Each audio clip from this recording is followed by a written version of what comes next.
상대방이 지금 거짓말하고 있다는 걸 알려주는 신호가 있습니다.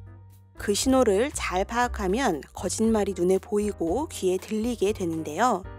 거짓말하고 있는 사람은 상대를 뚫어지게 쳐다보거나 눈동자가 흔들리고 헛기침을 하거나 침을 삼키고 안경을 고쳐 쓰거나 넥타이를 바로잡는 등 행동이 부자연스럽습니다. 또 대답을 안 하거나 분명하게 부정하지 않고 부적절하게 질문하거나 상대의 질문을 반복합니다. 지나치게 짧거나 상세하게 대답하고 절차의 문제나 종교를 들먹이기도 해요. 설득하려고 하거나 갑자기 공격적이 되고 1인칭이 아니라 3인칭을 쓰면서 제3자처럼 말하기도 합니다. 그걸 알고 나니 상습적으로 거짓말하는 사람이 눈에 띄는데 하필 그 사람이 함께 일해야 하는 사람이라면 어떻게 해야 할까요? LPJ 마음건강의원 마인드 헬스 코치 저 에린과 함께 살펴보시죠. A가 속한 팀의 팀장은 무척 괴롭습니다. A는 휴가란 휴가는 모두 당겨 쓰고 아프다며 수시로 병가를 신청했어요. 병가를 다 쓴 후에 출근하긴 했는데 자리에 앉아있지를 않습니다.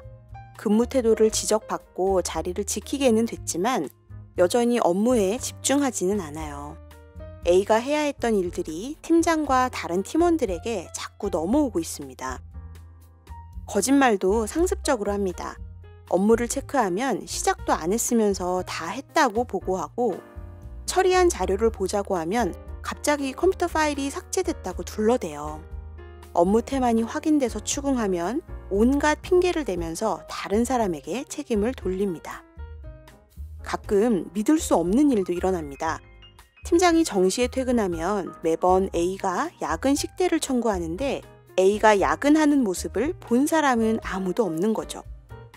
상사로서 두고 볼 수만은 없어서 얼마 전에 크게 나무랐더니 A는 갑자기 스마트폰을 꺼내 녹음 버튼을 눌렀습니다. 그러고는 아주 불손한 태도로 고위 공직자인 오빠에게 팀장의 갑질을 알릴 것이며 그러면 오빠가 가만히 있지 않을 거라고 큰소리치더군요.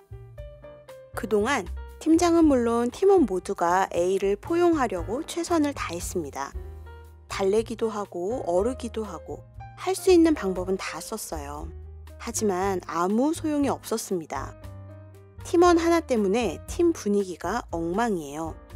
모든 팀원이 A와 같이 일할 수 없다고 아우성인데 해고할 수도 없고 그렇다고 이 상태로 끌고 갈 수도 없고 어찌해야 할지 모르겠습니다.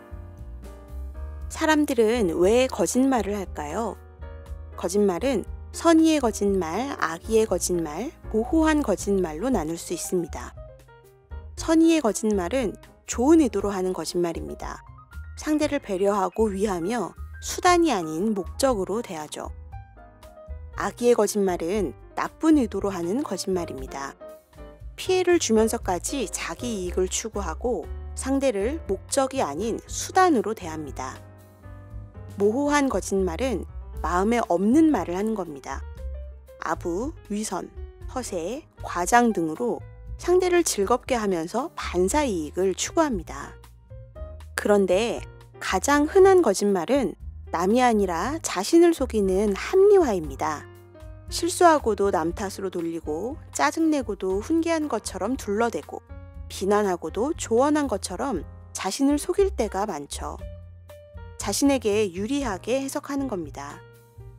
사실을 왜곡해서라도 내면의 갈등을 만들지 않고 불안을 줄이려는 것이죠. 사연에서처럼 다른 사람을 상대로 자꾸 거짓말하는 경우는 세 가지로 나누어 생각할 수 있습니다. 습관적 거짓말쟁이는 이미 했던 거짓말을 감추기 위해 또 다른 거짓말을 합니다.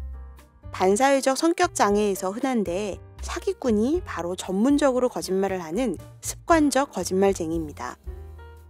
충동적 거짓말쟁이는 뇌에 이상이 있어 스스로 절제하지 못하기 때문에 거짓말을 합니다. 충동 조절 장애에서 흔한데 중독 사실을 감추고 결과를 피하려고 자꾸 거짓말을 합니다. 리플리 증후군이라는 말로 유명한 공상 허언증이 있는 경우는 단순한 거짓말쟁이가 아닙니다. 리플리 증후군, 즉 공상 허언증은 현실을 부정하고 허구를 진실로 믿는 병이에요. 이런 분들은 거짓말을 하고 있다는 죄책감 없이 완벽하게 가짜 인생을 삽니다. 그렇다면 거짓말쟁이 팀원 A 때문에 고생하는 사연자에게 정신과 전문의 후박사가 전하는 탁월한 처방은 무엇일까요? 첫째, 거짓말을 파악하세요. A가 어떤 거짓말을 하나요? 자기 이익을 위해서 하는 악의적인 거짓말이라면 조심해야 합니다. 회사와 팀원에게 피해가 가지 않도록 대처해야 해요. 충동적인 거짓말이라면 병적이기 때문에 도와주어야 합니다. 충동 조절에 문제가 있을 수 있어요. 자신과 팀원에게 피해가 된다는 걸 알려야 합니다. 습관적인 거짓말이라면 성격이라서 고치기 어렵습니다. 자신이 거짓말하고 있다는 것조차 모를 수 있어요. 거짓말로 피해를 주는 경우에는 증거를 모아서 제시해야 합니다. 둘째, 정서를 이해하세요. 처벌이 두려우면 거짓말을 하게 됩니다. 그러니 나쁜 사람으로 취급하면 진실을 듣기가 더 어려워지겠죠. 거짓말을 감추려고 또 다른 거짓말을 하게 될 테니까요. 또 화부터 내거나 나무라면서 열등감을 자극하면 방어하기 위해 거짓말을 하게 됩니다. 그러니 솔직하게 털어놓을 수 있는 환경을 만들어야 해요. 낮은 자존감도 거짓말을 하게 만드는 요인입니다. 자존감을 건드리지 않도록 노력하면서 거짓말이라는 걸 알고 있다고 분명히 밝힌 후 진실을 말하도록 도와야 해요. 셋째, 결과에 주목하세요. 감정적으로나 인간적으로 접근하지 말고 A의 실적에 초점을 맞춰야 합니다. 회사에서는 결국 실적이 중요합니다. 개인 실적에 문제가 없다면 뭐라고 하기는 어려워요. 팀 실적에 지장이 없다면 일단 그냥 넘어가고 대신 거짓말과 관련된 사건을 문서로 남겨두세요. 공정한 평가를 통해서 해결해야 합니다. 거짓말을 하나도 하지 않고 살 수 있을까요? 사람이 하루 평균 200번은 거짓말을 한다는 통계를 들어보신 분도 계실 텐데요. 인간에게 거짓말은 본능이라고 할 수 있습니다. 그 200번 중에는 예의상 하는 말, 사소한 거짓말이 대부분이겠지만 거대한 속임수나 허황된 말이 포함될 때도 있을 거예요. 약자가 자기 방어를 위해 거짓말을 생존 수단으로 사용하기도 하고 강자가 착취하는 수단으로 거짓말을 사용하기도 하죠. 어쨌든 거짓말을 아예 하지 않고 살기는 어렵습니다. 그렇기 때문에 우리를 속이려는 다른 사람의 거짓말에 대처하기도 쉽지 않습니다. 함께 일해야 하는 팀원이 자꾸 거짓말을 한다면 유형에 따라 대처하도록 노력하고 실적에 초점을 맞추면서 관련된 내용을 기록해 두는 수밖에 없을 거예요.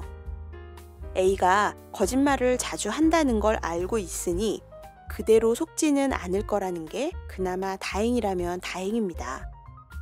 감정이 너무 소모되지 않도록 적당한 거리를 두면서 피해 증거와 실적으로 대화하시길, 조금이라도 상황이 나아지기를 응원합니다. 그럼 다음 영상에서 또 만나요.